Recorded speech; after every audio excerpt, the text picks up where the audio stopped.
Halo teman-teman, bantu channel ini untuk berkembang ya. Klik tombol subscribe dan jangan lupa untuk like and share video ini.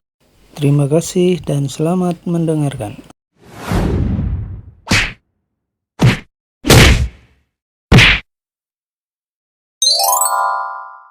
Bab 765, seluruh tempat dipenuhi kesunyian. Kak Gordon? Melihat Gordon segera berlutut kepada Valentino, Martin yang bingung pun buka suara untuk bertanya. Gordon masih berlutut menghadap Valentino sambil masih menundukkan kepalanya. Dia langsung berteriak dengan marah. Cepat berlutut! Baik. Kaki Martin seolah lemas. Dia cepat-cepat berlutut, diikuti semua orang di belakangnya. Dalam sekejap, puluhan orang berlutut di hadapan Valentino. Mata semua orang di sekitarnya seketika membelalak dan menyaksikan adegan ini dengan tidak percaya. Radius 200 meter dipenuhi kesunyian yang senyap. Di bawah sinar langit malam yang sunyi, Valentino berdiri dengan tangan di belakang dan puluhan pemuda yang berlutut di depannya. Adegan ini terlihat seperti adegan para menteri yang sedang memberi hormat pada kaisar. Mereka terlihat seolah sedang syuting serial drama kerajaan. Kalau tidak melihatnya dengan mata kepala sendiri, tidak ada yang akan percaya bahwa hal semacam ini bisa terjadi di dunia nyata. Orang-orang di sekitar menerka-nerka sebenarnya seberapa hebat orang itu sampai bisa membuat orang berlutut dengan sukarela. Lagi pula, ini bukan zaman kerajaan kuno dan Leno juga bukanlah seorang kaisar. Erika menatap Valentino dengan mata berbinar yang membelalak dan mulut menganga.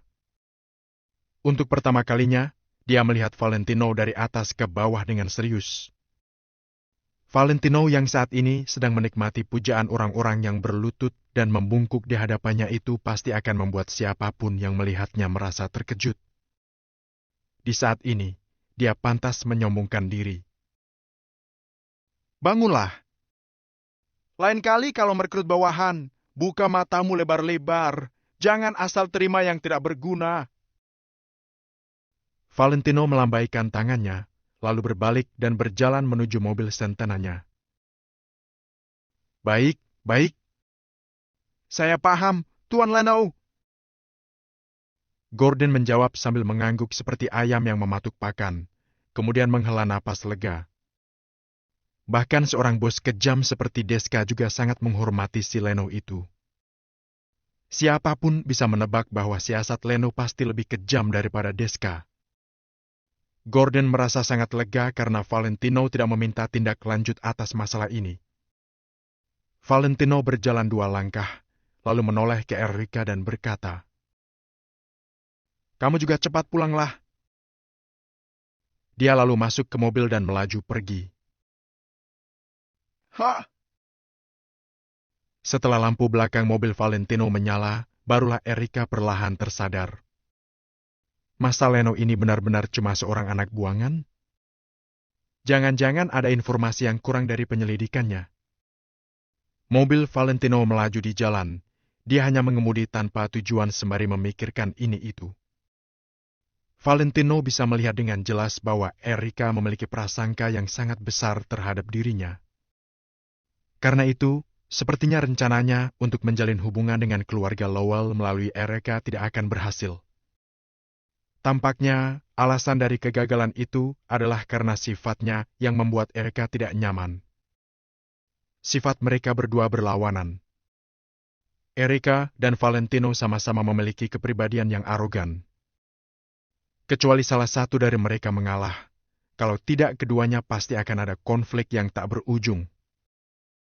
Namun, Valentino tidak akan mengubah kepribadiannya semata-mata demi Erika.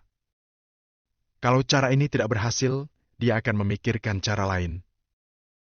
Valentino memegang setir dengan satu tangan, sedangkan tangannya yang satu lagi mengusap-usap dagunya. Dia pun mengemudikan mobilnya ke tepi laut pinggiran kota. Setelah menghentikan mobilnya, Valentino menginjakkan kakinya di batu pantai itu lagi. Dilihat dari ketinggian, laut di bawah langit malam terlihat gelap dan dalam, sehingga membuat orang yang melihatnya merasa sangat tertekan. Di dalam laut yang gelap dan dalam itu seolah terselubung banyak binatang buas yang sedang bersembunyi dan menunggu mangsa yang akan ditelannya dalam satu gigitan. Namun, Valentino tidak memedulikan semua ini dan hanya melihat ke arah kota Neo. Rindu, pikiran dan emosi yang tak terhingga membanjiri seluruh hatinya. Dia tiba-tiba teringat bahwa dia pernah berjanji ke Angel bahwa dia akan membawanya ke pantai untuk melihat pemandangan laut, juga berkeliling dunia. Angel juga mengatakan bahwa dia kelak akan melahirkan seorang anak perempuan, lalu mereka akan membawanya menjelajahi berbagai keindahan dunia bersama-sama. Namun, saat ini Valentino bahkan tidak bisa mendampingi Angel. Angel sekarang sedang sendirian di kota Neo.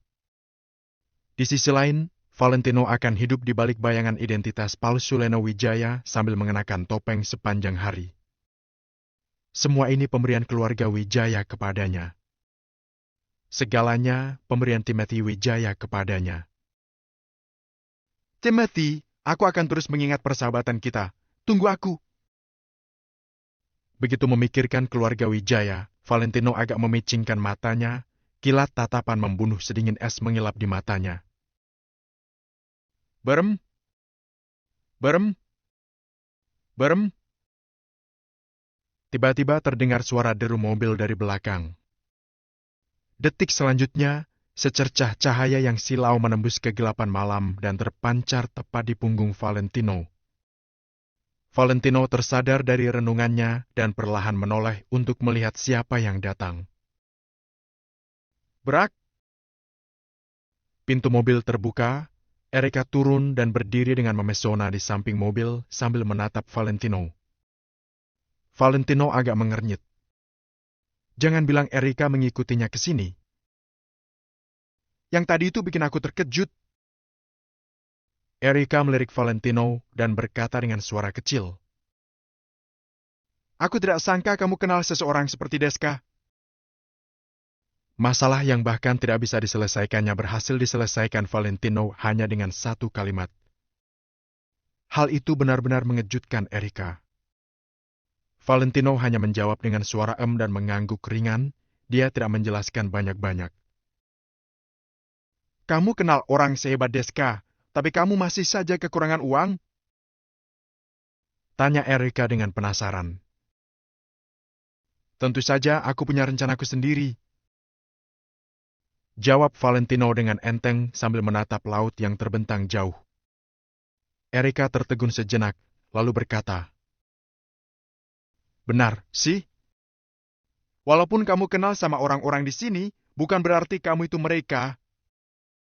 Walaupun kamu punya koneksi, kamu tetap tidak bisa lepas dari kenyataan bahwa kamu butuh uang. Jadi, aku sarankan kamu kurangin bergaul sama orang-orang seperti itu dan belajar dari Valentino di kota Neo saja. Bagaimana dia bisa melakukannya ya? Bisa berteman dengan pebisnis besar, juga bisa berteman dengan para miliarder. Orang-orang seperti kita sama sekali bukan tandingannya. Valentino menatap Erika dengan penuh arti, lalu menggeleng-geleng dan tidak mengatakan apa-apa. Erika memutar bola matanya dan berkata dengan ekspresi main-main. Sekarang di dompetku masih ada 300 miliar, loh. Aku tahu kamu lagi butuh uang. Kalau kamu memohon sekali saja, aku akan pinjamkan ke kamu. Setelah mengatakan ini, Erika kembali melontarkan tatapan main-main ke Valentino sembari menunggu permohonan darinya. Namun, Valentino hanya menggeleng-geleng sedikit dan memalingkan wajahnya dari Erika. Kamu ini. Erika tertegun sejenak, lalu mendengus dan berkata, Dasar keras kepala.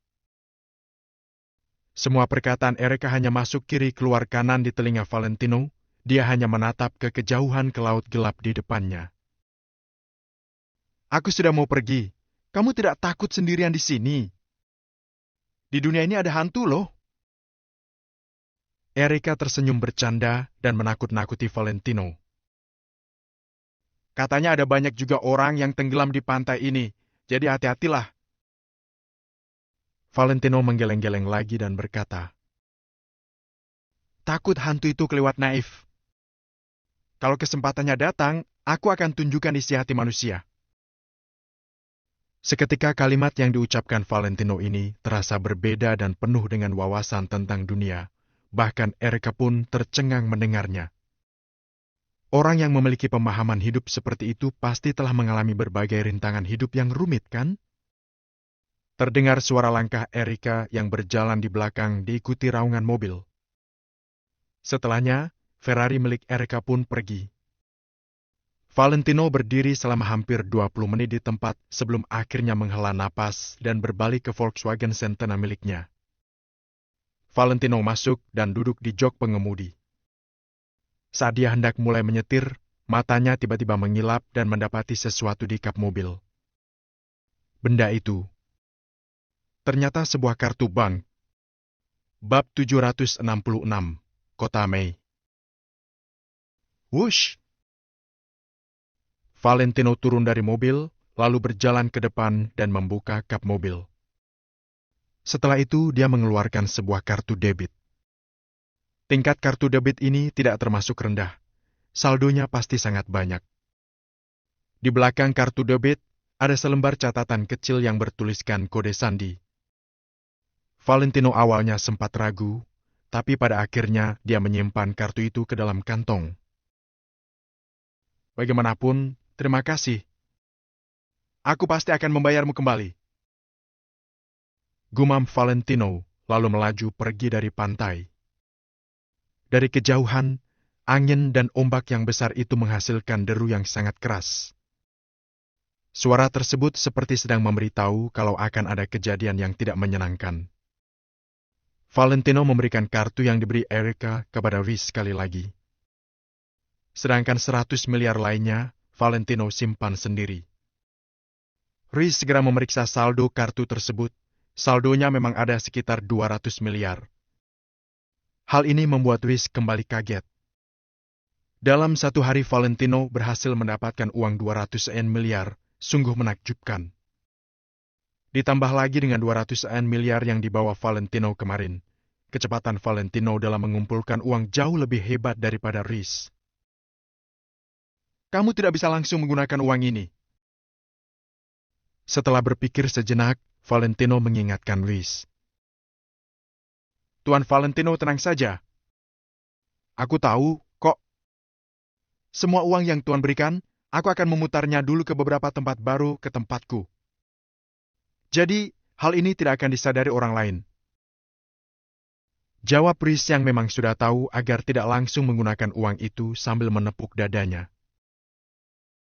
Oke. Valentino mengangguk, lalu berpikir sejenak.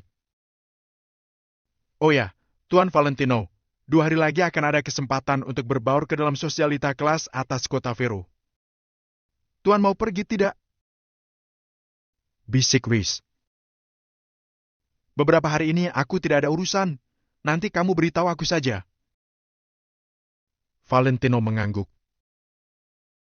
Oke. Jawab Rhys dengan sopan. Sementara itu, di sisi lain. Setelah Erika pulang, dia melaporkan semua kejadian malam ini kepada Henry. Tentu saja Henry tahu siapa itu Deska, makanya dia juga agak kaget. Seorang yatim piatu bisa kenal dengan Deska bukanlah hal yang aneh. Tapi kalau dia bisa membuat Deska memperlakukannya dengan segan, sepertinya Leno tidak sesederhana yang kita pikirkan. Jawab Henry sembari mengusap dagunya. Biasa saja, kenal beberapa orang juga tidak aneh. Erika mengangguk. Saat itu dia hanya kaget dibuat Valentino. Sekarang Erika sudah kembali tidak peduli. Deska memang lumayan hebat, tapi keluarga Lowell yang sudah lama berkembang di kota ini juga membuahkan hasil. Bisa dibilang Deska bahkan masih belum berhak menjadi pembantu mereka. Hanya saja keluarga Lowell tidak begitu berhubungan dengan Deska. Henry berpikir sejenak, lalu berkata, Deska bukannya sudah tobat? Kenapa dia malah ikut campur lagi? Kudengar sepertinya dia ikut dengan seorang bos dan akhirnya tobat, tapi kenapa sekarang malah kembali ke jalan lamanya? Begitu terpikir sampai di sana, Henry agak cemas. Orang sehebat Deska kalau ingin kembali ke kehidupan lamanya, maka kekuasaan di kota Vero pasti akan berubah lagi. Dia tidak mencemaskan Deska. Dia hanya mencemaskan kalau ada seseorang yang memerintahkan Deska melakukan hal itu. Orang yang bisa memerintah Deska untuk melakukan sesuatu, sehebat apa dia?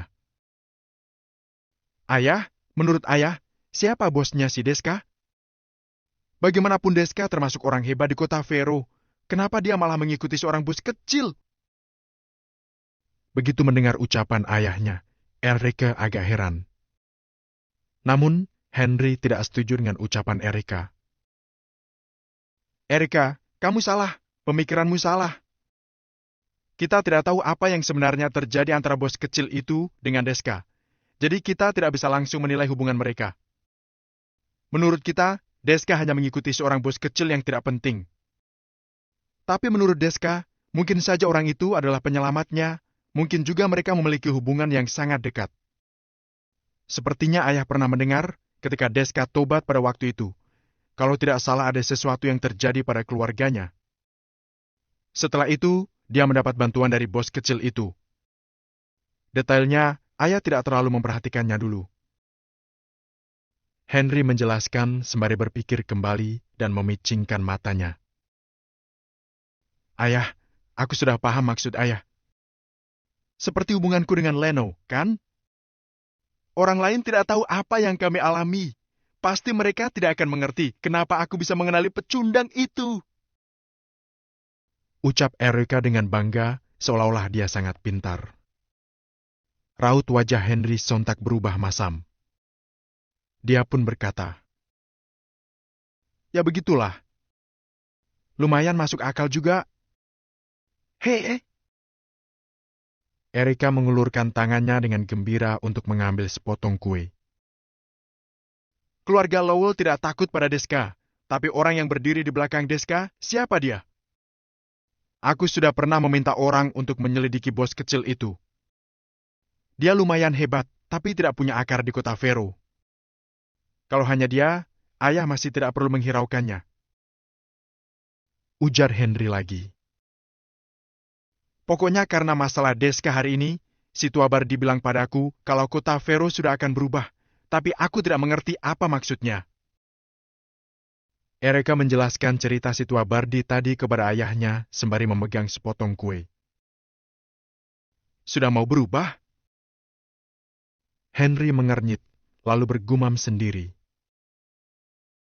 Hanya karena Deska seorang? Dia tidak percaya. Meski Deska bisa menyatukan seluruh kekuasaan abu-abu di kota Vero, dia tidak akan berani mengucapkan perkataan seperti itu. Jangan-jangan ada sesuatu yang tersembunyi di kota Vero saat ini? Henry menarik kembali pikirannya perlahan, lalu berjalan ke depan jendela yang seukuran dinding itu dan memandang langit malam di luar sana. Entah sejak kapan, bulan di langit sudah bersembunyi di balik awan. Tiupan angin malam semakin kuat. Pepohonan di luar mulai bergoyang dan menimbulkan suara yang cukup berisik. Saat ini sudah memasuki tengah musim gugur. Dengan tiupan angin yang kuat, daun-daun pun jatuh berguguran. Daun yang menguning itu jatuh ke atas tanah dan membuat orang merasa dingin dan sedih. Hembusan angin yang kuat itu masuk melalui jendela, membuat Henry mengernyit. Ayah! Tutup jendelanya, dong. Dingin, nih. Teriak Erika dari dalam ruangan. Malam semakin larut. Angin yang dingin juga terus menerpa. Cahaya bulan tertutupi awan yang tebal. Bintang-bintang di langit juga tidak terlihat hingga membuat langit menjadi sangat gelap dan membuat orang bergidik. Pada saat ini, di kota Mei, segitiga emas, Venus. Tempat ini dikuasai oleh seorang panglima bernama Selwyn. Panglima Selwyn sudah menetap di segitiga emas selama belasan tahun. Tentaranya berjumlah 60.000 lebih dan hampir mencapai 70.000. Berdasarkan pengalamannya selama ini, dia sudah membangun sebuah rantai bisnis yang sempurna untuk dirinya sendiri. Dia menanam opium dan berusaha meraup keuntungan besar agar bisa membeli peralatan perang dan merekrut tentara. Kemudian, dia membawa orang-orang itu terus merebut daerah kekuasaan dan tempat-tempat berbinis. Setelah itu, dia membeli perlengkapan perang dan terus merekrut tentara lagi. Semua hal itu telah menjadi sebuah lingkaran setan yang tidak ada habisnya. Kekuasaannya tentu saja juga semakin meluas. Kekuatan militer mereka sangat kuat, jadi tidak ada orang yang berani menyinggung mereka. Namun, kota Mei hari ini sedang sangat ribut dengan suara tembakan senjata api. Pukul 11 malam, suara tembakan masih belum berhenti. Bahkan kobaran api juga menyebar hingga kemana-mana. Bab 767, Penyergapan. Duar! Duar! Duar! Dor! Dor! Dor! Brum! Brum! Asap mengepul di mana-mana, senapan dan meriam terus ditembakkan. Di luar kota Mei, terdapat pasukan tentara yang mengepung mereka. Bendera yang terangkat adalah bendera asosiasi Maple Pavilion. Seperti inilah kebiasaan perang asosiasi Maple Pavilion. Mereka sama sekali tidak berbasa-basi. Kalau mereka ingin menyerang, mereka tidak akan memberimu kesempatan untuk berbicara. Ingin bicara. Tunggu mereka menghajarmu dulu baru bicara. Brengsek! Dasar Selwyn bangsat! Biar ku beritahu apa yang disebut mulutmu harimaumu. Umpat Chris. Dia menendang pintu Hammer dan turun dari mobil sembari memegang sebuah pistol mitralyur. Asisten yang berdiri di samping Chris segera memberi isyarat kepada yang lain untuk maju. Puluhan orang segera mengerumuni sisi Chris untuk melindungi Chris dari penembak jitu pihak lawan. Siapkan meriam. Bazooka dalam jarak 30 meter, kemiringan 65 derajat, masukkan meriamnya dan bersiap untuk bertempur. Eselon pertama, isi senapan mesin kalian hingga penuh. Bawa peluru cadangan juga. 10 menit kemudian serang mereka dengan senjata api. Aku akan meruntuhkan pertahanan luar mereka dulu. Chris menembakkan pistolnya ke arah musuh, kemudian mengeluarkan protofon dan memerintahkan anak buahnya. Duar! Duar! Meriam yang meluncur dari bazooka melesat dengan cepat melewati jarak 30 meter. Di atas ratusan mobil Hammer ada orang yang mengarahkan dan menembakkan senapan mesin, sementara di sampingnya ada orang yang membantu memasukkan peluru ke dalam senapan. Tas yang berisikan peluru cadangan yang berwarna kuning berkilau itu memenuhi satu kotak besar. Sekitar 30.000 orang tentara telah mengepung kota Mei. Isi amunisi. Tembakan. Chris berdiri dengan angkuh.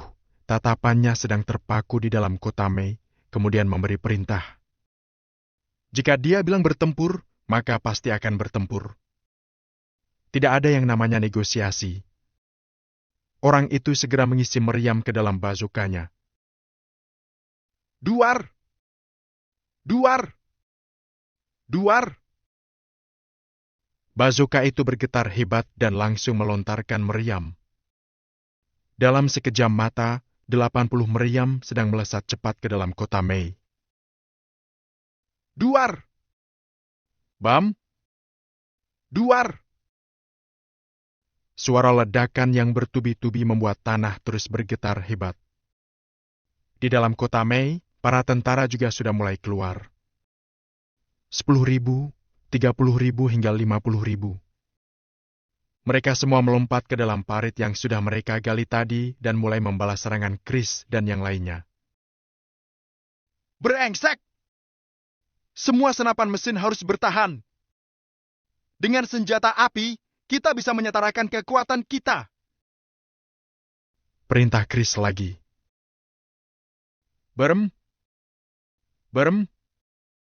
Berem. Di atas ratusan Hammer itu, para penembak senapan mesin mulai menembak tanpa ragu.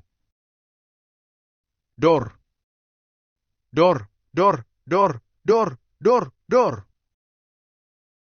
Kira-kira bagaimana pemandangan ratusan senapan mesin berat yang menembak sekaligus? Ribuan peluru yang ditembakkan bagai hujan itu sedang melesat ke dalam kota Mei. Di bawah tekanan senjata api yang bagaikan hujan badai itu, tentara Panglima Selwyn sama sekali tidak bisa mengangkat kepala mereka. Perbedaan alat dan senjata mereka terlihat sangat jelas saat ini. Chris sangat kaya, makanya perlengkapan yang dimiliki tentaranya juga sangat bagus. Meski dia hanya membawa 30.000 orang, Chris bisa membuat pihak lawan yang jumlahnya 60 ribuan orang tidak bisa membalas serangan. Duar! Duar!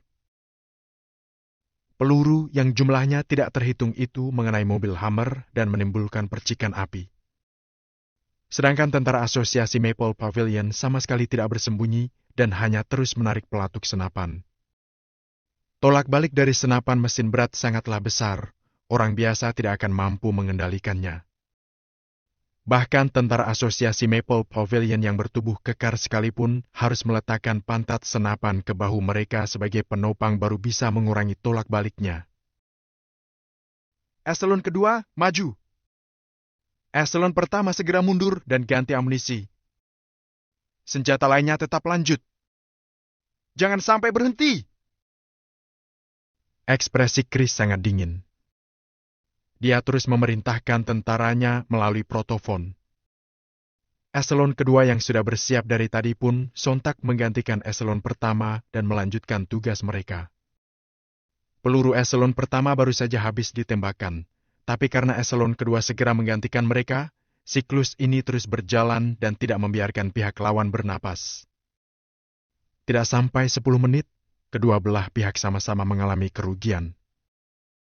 Namun, tentara Chris yang terluka tidak banyak, sedangkan korban pihak lawan sudah mencapai ribuan jiwa.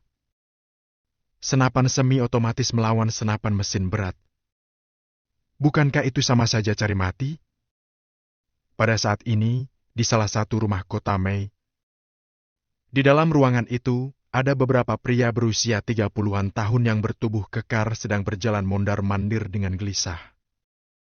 Suara tembakan dan ledakan meriam terus terdengar hingga membuat mereka semakin gelisah. Sedangkan seorang pria berusia 40-an tahun yang sedang duduk itu sama sekali tidak terpengaruh dengan suara tembakan dan ledakan. Bahkan dia hanya duduk santai sambil menikmati tehnya. Ketua Selwyn, Asosiasi Maple Pavilion adalah sekelompok anjing gila, kita tidak seharusnya menyinggung mereka. Hanya dalam sekejap mata mereka sudah membunuh ribuan tentara kita. Ucap salah satu pria. Jangan cemas. Jawab Selwyn sembari tersenyum penuh arti, lalu meletakkan cangkirnya. Chris dari Asosiasi Maple Pavilion itu hanyalah orang yang tidak punya otak, hanyalah seorang pria barbar. Orang seperti ini sangat mudah dihadapi. Aku bisa menginjaknya hingga mati dengan mudah. Mendengar ucapan Selwyn, beberapa pria itu saling memandang, kemudian terus menggeleng sambil menghela napas. Selwyn memiliki 60 orang lebih tentara, kekuatannya memang sangat hebat. Di penjuru segitiga emas ini, orang yang sanggup melawan mereka bisa dihitung dengan sebelah tangan. Namun, tidak dengan asosiasi Maple Pavilion. Mereka tidak hanya memiliki persenjataan yang memadai, bahkan kemampuan tentaranya juga sangat hebat. Hal yang lebih pentingnya lagi, Chris akan memimpin setiap peperangan dan membuat semangat tentaranya melambung tinggi. Mereka lumayan kesulitan dan takut ketika menghadapi Chris. Tenang saja. Kalian lihat saja nanti. Chris masih terlalu muda. Hari ini aku akan membasmi seluruh tentara asosiasi Maple Pavilion. Besok, di segitiga emas sudah tidak ada yang namanya asosiasi Maple Pavilion lagi. Raut wajah Selwyn tampak sangat percaya diri, seolah-olah semua ini telah di bawah kendalinya. Saat ini, di luar kota Mei, suara peluru dan meriam sangat memekakan telinga. Percikan api bisa dilihat di mana-mana disusul dengan suara ledakan meriam. Beginilah yang dinamakan medan perang. Beginilah yang disebut sebagai zona perang yang menelan korban jiwa. Semuanya! Maju! Serang mereka! Teriak asisten Chris kepada protofonnya. Pada saat ini, pihak Panglima Selwyn sudah kehilangan 2.000-an orang. Mereka sama sekali tidak punya cara untuk menghentikan langkah asosiasi Maple Pavilion dan hanya bisa terus mundur. Sedangkan orang dari pihak asosiasi Maple Pavilion terus maju dengan stabil. Dalam waktu setengah jam, basmi kota May dan penggal kepala Selwyn si berdebah itu. Teriak Chris dengan berapi-api. Setelah itu, dia hendak masuk ke Hammer yang ada di sampingnya. Kak Chris. Pada saat ini, salah seorang tentara asosiasi Maple Pavilion berlari ke depan. Raut wajahnya tampak sangat serius.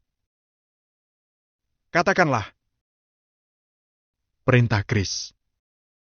Jantungnya seketika tersentak. Di belakang kita ada sekelompok tentara, perkiraan kasarnya ada sekitar 3.000 orang. Tampaknya mereka adalah orang dari Panglima Mikhail. Lapor tentara itu segera. Apa yang mereka lakukan? Tanya Chris sembari berbalik menghadap tentara itu dengan alis terkerut. Mereka sudah mulai menembak tentara kita. Jawab tentara itu. Sialan! Umpat Chris. Kemudian, dia lanjut berkata. Dasar Mikhail brengsek! Beraninya dia menyergapku dari belakang. Yang di depan tembak terus, jangan berhenti. Aku akan membasmi 3.000 tentara milik Mikhail dulu. Bab 768, bendera Maple Pavilion tidak akan jatuh. Selesai berkata, Chris langsung mengangkat sebuah bazooka dan segera menuju baris belakang. Cepat ikut Kak Chris.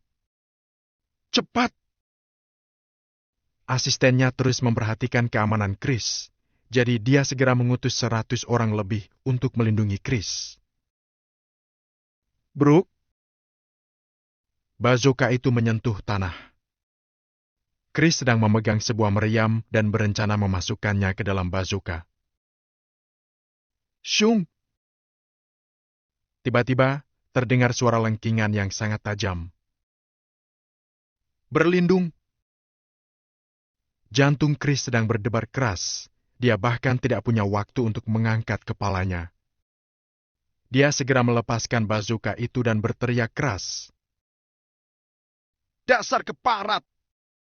Kak Chris! Tiba-tiba asistennya membelalakan matanya dan segera melempar dirinya untuk melindungi tubuh Chris. Duar! Sebuah meriam meledak 3 meter di depan mereka. Dalam sekejap mata, puluhan tentara asosiasi Maple Pavilion langsung terhempas karena ledakan itu. Kekuatan ledakan meriam jauh melampaui tembakan senjata api. Sebenarnya, kerak besi dari meriam yang sudah meledak itulah yang paling memakan korban. Serpihan besi itu menjadi tidak terhitung jumlahnya dan menyebar ke sekeliling hingga menancap di tubuh orang. Serpihan itu merupakan alat pembunuh sesungguhnya. Menelungkupkan badan adalah salah satu cara untuk menghindari serpihan besi yang berterbangan itu. Duar! Meriam itu meledak dan membuat puluhan tentara asosiasi Maple Pavilion terhempas dan di saat bersamaan, serpihan besi itu juga ikut terbang dan menancap ke tubuh orang. Asisten yang melindungi tubuh Chris lah yang menerima sebagian besar serangan itu. Wilbert! Teriak Chris dengan histeris. Dia segera menyingkirkan Wilbert dan memeluknya dengan mata memerah. Pada saat ini, seragam perang Wilbert sudah compang-camping, darah segar juga terus mengalir keluar. Luka yang paling parah berada di bagian lehernya. Di sana ada sebuah goresan panjang dan cukup dalam. Kamu gila, ya? Ha! Tangan Chris yang gemetaran itu berusaha menutup luka yang ada di leher Wilbert. Namun, darah segar terus mengalir keluar melalui sela-sela jarinya. Kak Chris, ada yang janggal. Cek, cepat panggil bala bantuan. Selesai bicara, asisten Chris langsung tidak sadarkan diri. Keparat! Brengsek! Teriak Chris tanpa henti sambil memeluk tubuh asistennya. Kak Chris, tentaranya Mikhail terus maju dan menyerang kita. Sedangkan tentara Panglima Selwyn juga sudah melawan balik. Kak Chris, sisi kanan kita juga kedatangan sekelompok orang. Jumlah mereka ada sekitar 2.000 orang. Saat ini mereka sedang menyerang kita. Sisi kiri kita juga ada sekitar 4.000 orang. Mereka juga mulai menyerang kita. Di antara suara tembakan dan ledakan, berbagai laporan terus masuk ke telinga Chris. Pada saat ini, di depan ada 60.000 tentara Panglima Selwyn. Di belakang ada tentara Mikhail yang menyergap mereka. Sedangkan di kedua sisi mereka, masing-masing ada kelompok tentara yang sedang menyerang asosiasi Maple Pavilion. Saat ini, asosiasi Maple Pavilion sedang dikepung dari 4 arah dan sulit melarikan diri. Mereka tidak bisa terbang maupun menggali lubang di tanah. Semangat 32.000 tentara asosiasi Maple Pavilion sedang meredup, semuanya kepanikan. Kak Chris, bagaimana ini? Apa yang harus kita lakukan? Semua tentara asosiasi Maple Pavilion sangat gugup. Bunuh mereka! Chris seketika bangkit dengan kedua matanya yang memerah. Sialan!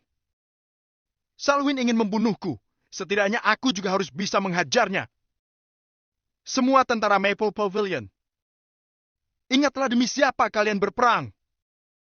Biar ku beritahu kalian semua kalau hari ini kalian sedang berperang demi Valentino. Benar. Kita bekerja demi orang lain.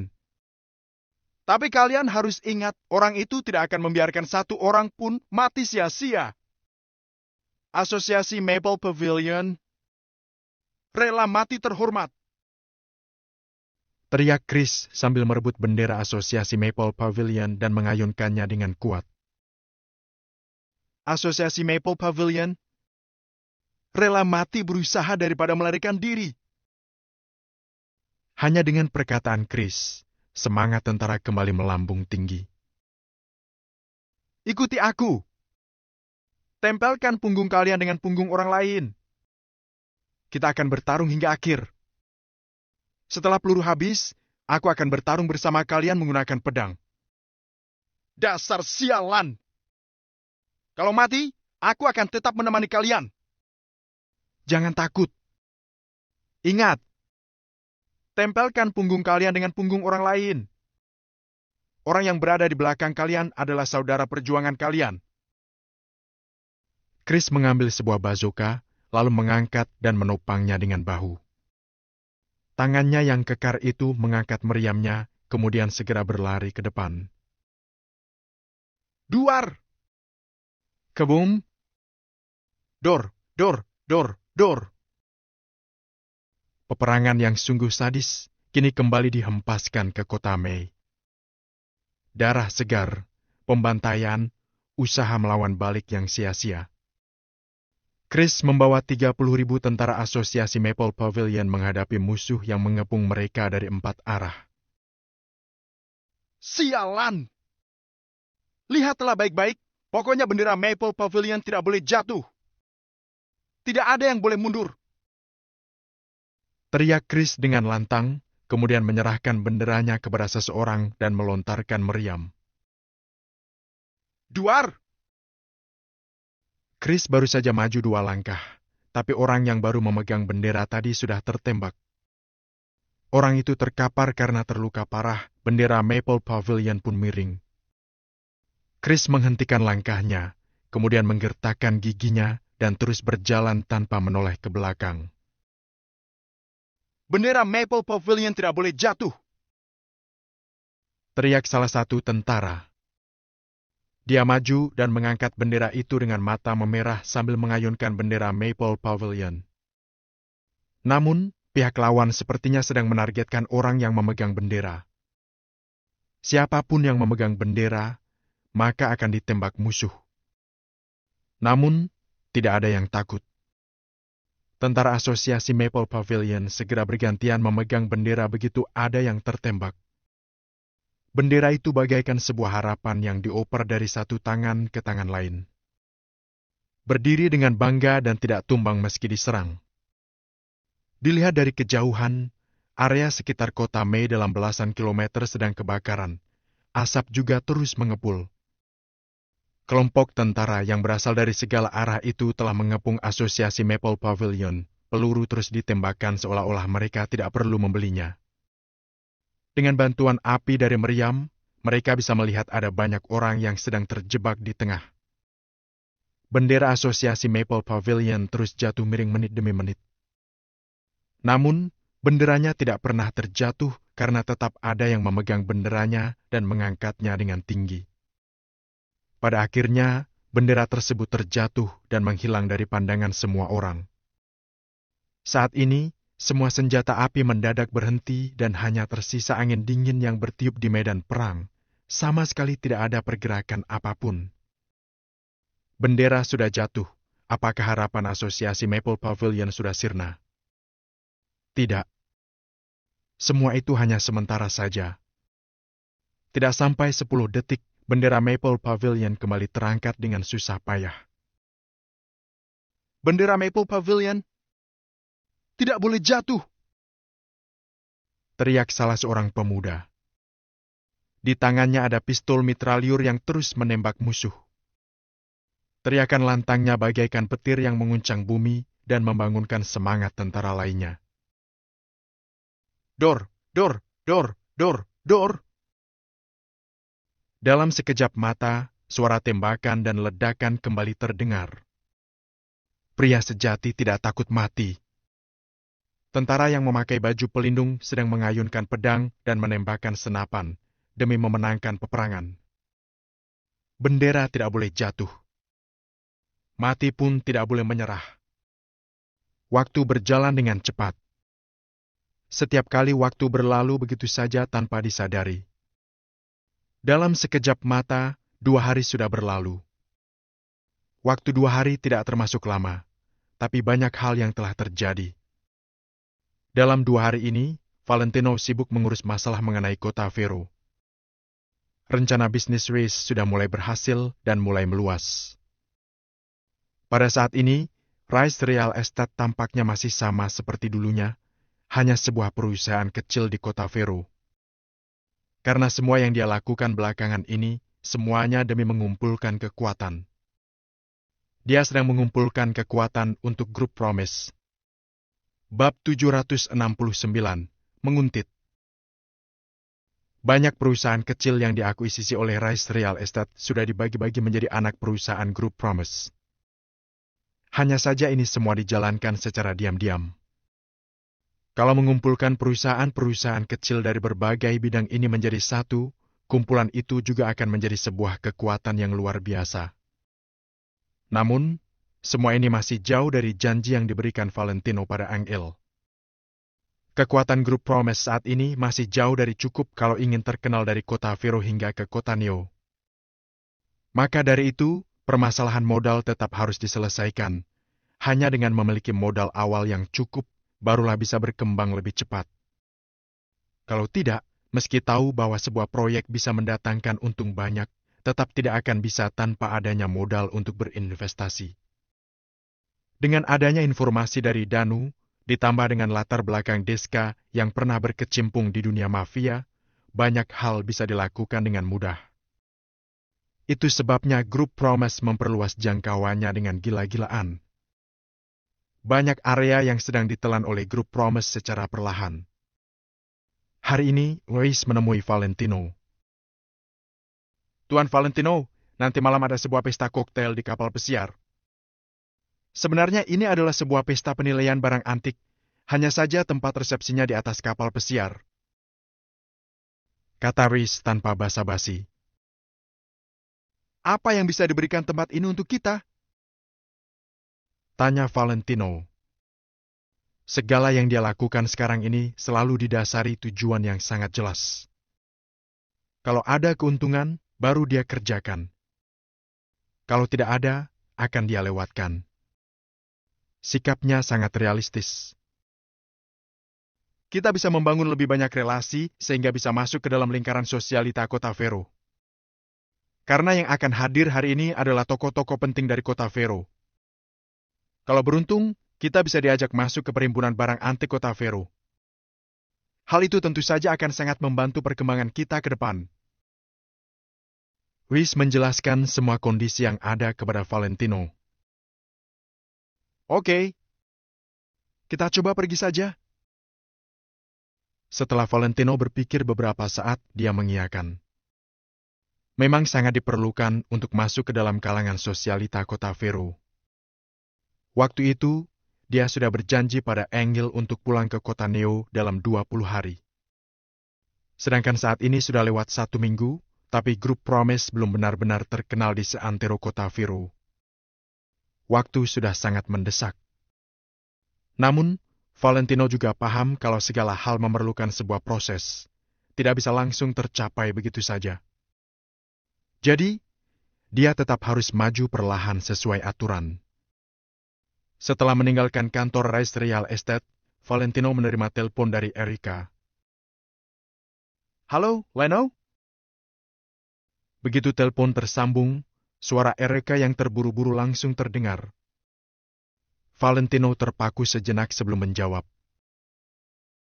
Kalau aku tidak salah ingat, waktu itu kamu bilang kalau kamu menghubungi aku, kamu adalah anjing. Kamu? Erica tidak bisa berkata-kata, saking kesalnya, mukanya sampai memerah, ingin rasanya dia memaki Valentino habis-habisan. Namun, Erica akhirnya menarik napas beberapa kali untuk menenangkan emosinya. Leno, asal kamu tahu saja, kalau Vincent yang berbicara seperti ini kepadaku, aku akan langsung ngebut ke rumahnya. Lalu aku akan menendangnya dengan tendangan berputar hingga dia tidak bisa mengenali arah. Teriak Erica dengan kesal. Valentino mengusap hidungnya sembari menjawab. Memangnya apa salah Vincent? Apa dia menginjak ekor anjing? Ah, Leno, sialan kamu. Erica sudah tidak bisa tahan lagi, amarahnya meledak. Asal kamu tahu, meskipun aku anjing, aku ini juga seekor anjing yang punya banyak uang, anjing berdarah ningrat, anjing impor yang terkenal. Valentino mengusap-usap hidungnya, lalu membalas. Anjing yang punya banyak uang tetap saja anjing. Kamu? Kalau begitu bagaimana denganmu? Kamu hanya bisa menjadi seekor anjing miskin. Erica sangat marah hingga giginya mengeluarkan bunyi gemeletuk. Sambil mengemudi, Valentino menyalakan pengeras suara dan meletakkan ponselnya di samping jok mobil. Kamu tidak usah menggunakan cara seperti ini untuk membuatku marah. Memangnya kenapa kalau aku menghubungimu? Aku sedang memberimu muka.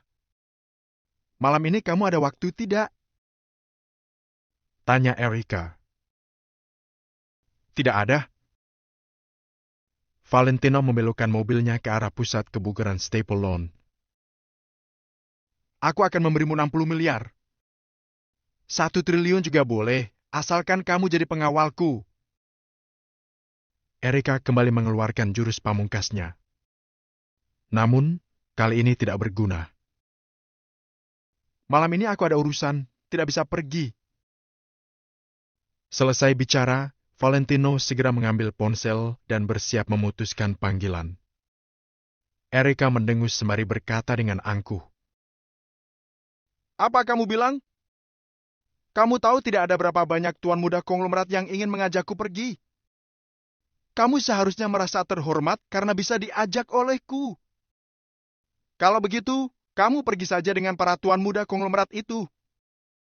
Aku tidak punya waktu menemani kamu main-main.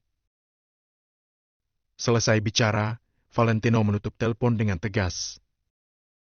Erica tidak berbohong, dengan persyaratan yang dia punya. Pasti ada banyak pria yang ingin mengejarnya. Itu sebabnya Valentino tidak mengerti kenapa Erika selalu mengganggunya.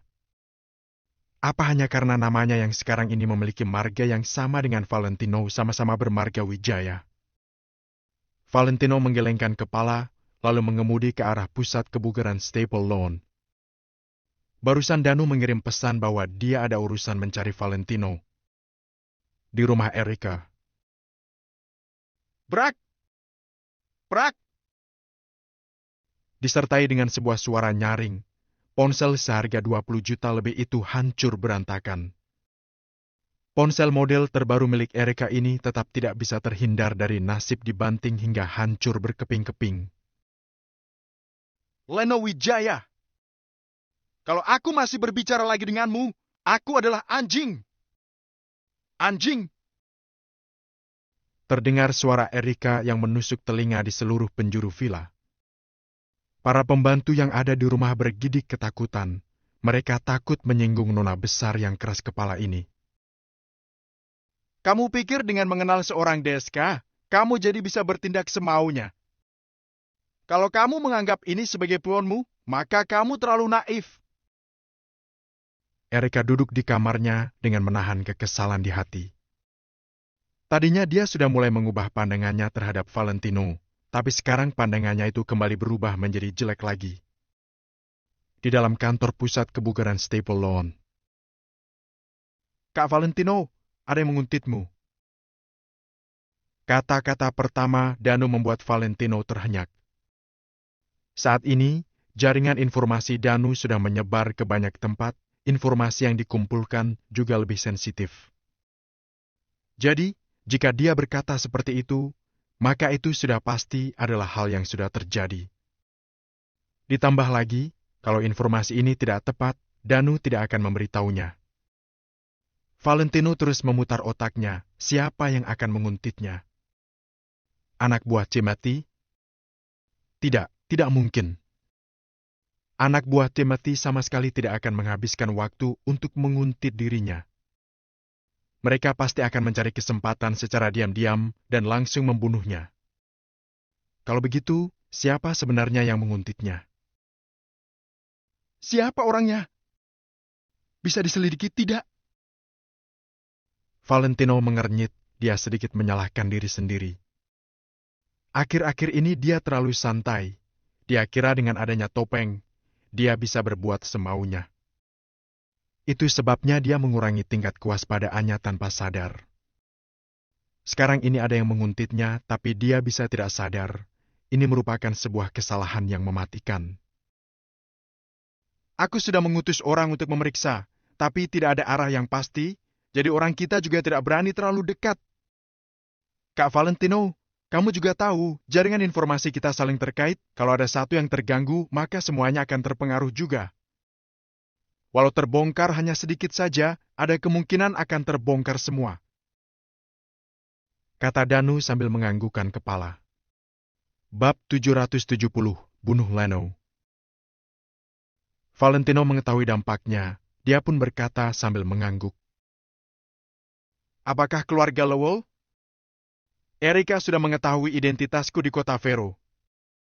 Aku juga sedang menyelidikinya, tapi Kak Valentino tidak perlu terlalu mengkhawatirkannya. Aku sudah mengecualikan orang keluarga Wijaya, jadi seharusnya itu adalah kekuatan dari kota Vero. Danu berkata dengan yakin, dia langsung mengecualikan keluarga Wijaya kota Kamer. Mendengar sampai sini, Valentino menghela napas panjang. Asal bukan orang keluarga Wijaya, masih akan ada peluang menyelesaikan masalahnya. Namun, sebenarnya siapa yang mengutus orang untuk mengikuti Valentino? Valentino menyipitkan matanya sembari memikirkan semua peristiwa yang terjadi belakangan ini. Setelah berpikir sejenak, hanya ada satu kemungkinan, yaitu John. Selain John, Valentino tidak punya perselisihan dengan orang lain lagi.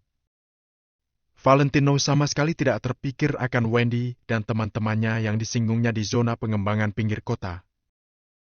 Berdasarkan identitas Valentino saat ini, mereka tidak selevel dengan Valentino dan bahkan tidak berhak memasuki wilayah kota Vero.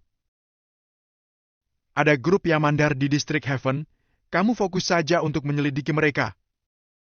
Aku merasa mungkin mereka yang mengutus orang. Valentino berpikir sejenak, kemudian memberikan petunjuk kepada Danu. Baik, saya mengerti, Kak Valentino.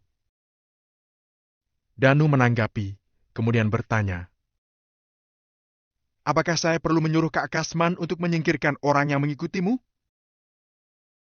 Setelah berpikir sejenak, Valentino berkata sembari menggeleng. Sekarang kita harus bertindak secara diam-diam, kalau bukan terpaksa, jangan sampai mengejutkan musuh.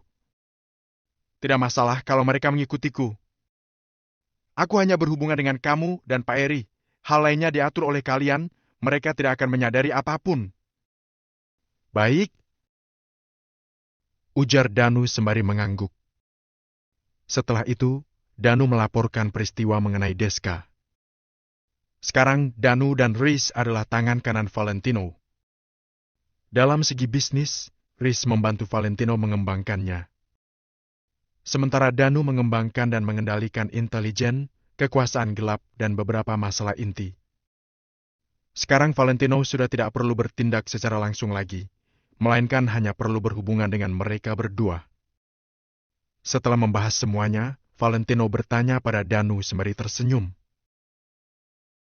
Hari ini jam 10 malam, ada acara penilaian barang antik. Apakah kamu mau pergi bersamaku? Kak Valentino, kamu jangan menertawakanku. Perjamuan seperti itu akan dihadiri oleh orang yang berkelas. Jangankan aku hanya seorang pemilik tempat kebugaran, meskipun punya miliaran aset, aku juga belum tentu berhak masuk. Ujar Danu sembari menggeleng. Tempat itu tidak bisa dikunjungi hanya dengan mengandalkan uang, tetapi juga harus memiliki kedudukan yang tinggi. Setidaknya harus menjalin hubungan dekat dengan tokoh-tokoh besar itu, baru memenuhi syarat untuk masuk. Bahkan bos yang hartanya mencapai triliunan, dia juga sulit untuk mendapatkan tiket masuk kalau tidak ada yang merekomendasikannya. Rhys lebih pintar dalam memperluas jaringan, jadi dia mendapatkan 2 tiket. Hanya perjamuan kapal pesiar saja. Balas Valentino dengan berpura-pura tidak peduli. Sebenarnya dia menghela napas dalam hati. Selama ini Danu hanya diam-diam bekerja. Dia tidak pernah meminta apapun pada Valentino. Sebenarnya tidak hanya Danu, masih ada banyak orang, termasuk Kasman dan anggotanya, yang semuanya berkorban secara diam-diam. Merekalah yang menanggung semua kesulitan. Namun, Valentino yang mendapatkan semua keuntungan dan kehormatan. Valentino merasa sangat layak. Di sampingnya ada sekelompok orang yang setia seperti ini. Dia merasa tidak ada penyesalan. Valentino menghela napas, kemudian berkata, Kelak aku akan membawa kalian mengunjungi semua tempat di kota Vero. Kak Valentino tidak perlu banyak berpikir, aku tidak suka menonjolkan diri. Danu segera berdiri, kemudian berkata pada Valentino dengan ekspresi serius. Aku melakukan semua ini karena Kak Valentino berjasa padaku, kebaikanmu tidak akan kulupakan. Baik, ujar Valentino sembari mengangguk. Terkadang tidak perlu banyak berbicara, semuanya diingat di dalam hati. Setelah mereka berbincang sesaat, Valentino pergi. Kali ini dia memperhatikan kaca spion belakang. Ternyata benar, ada sebuah mobil yang langsung mengikutinya. Memang dilakukan dengan sangat rahasia, tetapi kalau diawasi lebih teliti, pasti bisa menyadarinya. Valentino menggeleng dan menunjukkan ekspresi mengejek. Hanya preman biasa saja, sama sekali tidak perlu terlalu dipermasalahkan. Kalau sampai membuatnya kesal, dia akan langsung mengakhiri nyawanya. Di villa keluarga John. Apa? Leno punya latar belakang tertentu. John memukul meja, lalu berdiri, ekspresinya tampak sangat tidak senang. Awalnya John sudah tidak ingin menyerang Valentino.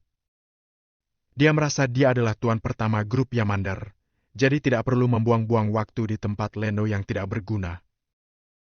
Namun, berdasarkan laporan dari mata-matanya, ternyata Leno berhubungan dengan Erika. Tidak hanya berhubungan, tetapi mereka sudah berjalan-jalan dan bermain biliar bersama. Hal ini membuat John merasa tidak senang, jadi dia kembali mengawasi Valentino. Setelah diselidiki, diketahui bahwa Valentino sering mengunjungi Rice Real Estate dan pusat kebugaran Staple Lawn. Benar, Tuan Muda John. Saya tidak tahu kenapa bocah itu berhubungan dengan dua orang ini. Jadi, saya merasa mungkin dia tidak sesederhana yang kita pikirkan. Ujar seorang pemuda dengan hormat sembari mengangguk. Dia pergi ke Rice Real Estate, seharusnya dia memang berhubungan dengan Rice Real Estate. Kalau pergi ke tempat kebugaran, apakah kamu bisa memastikan bahwa dia bukan pergi nge-gym? Ujar John setelah berpikir sejenak. Anak buah kita masuk dengan menyamar menjadi anggota VIP. Dia melihat Leno masuk ke kantor pemilik tempat kebugaran itu. Ujar si pemuda. Sialan! Leno benar-benar mencari masalah. Awalnya aku ingin melepaskannya, tapi dia malah tidak tahu bertobat dan mencari mati sendiri. Memangnya dia memenuhi syarat untuk mendekati Erika? Sekarang juga, bawa anak buah kita untuk pergi bunuh Leno. Teriak John dengan badan gemetaran. John berusaha mendekati Erika dan bahkan belajar teknik balapan demi Erika. Namun, hasilnya Erika sama sekali tidak peduli padanya. Selain itu, sekarang Erika malah sangat menghargai Leno yang tidak berguna dan miskin. Apakah aku lebih buruk dari seorang pria tidak berguna dan miskin? Pikir John. Hal seperti ini membuat John yang sejak kecil hidup mewah sebagai tuan muda pertama grup Yamandar ini semakin naik darah. Namun, dia tidak berani melawan keluarga Lowell. Grup Yamandar memang lumayan berkuasa di kota Vero, tetapi mereka tetap tidak bisa memasuki kekuasaan teratas. Jadi, dia menaruh semua kebenciannya pada Valentino. Kenapa masih melongo? Cepat pergi cari orang dan bunuh Leno. Teriak John. Tuan Muda John, sekarang Leno sudah kembali ke kompleks Garden. Kita tidak bisa masuk ke rumahnya tanpa izin. Tentu saja, berdasarkan jaringan Tuan Muda John, bukan masalah besar meskipun masuk ke rumah orang tanpa izin. Tapi pengembang di balik kompleks Garden sangat berkuasa di kota Vero, kurasa Anda mengetahuinya.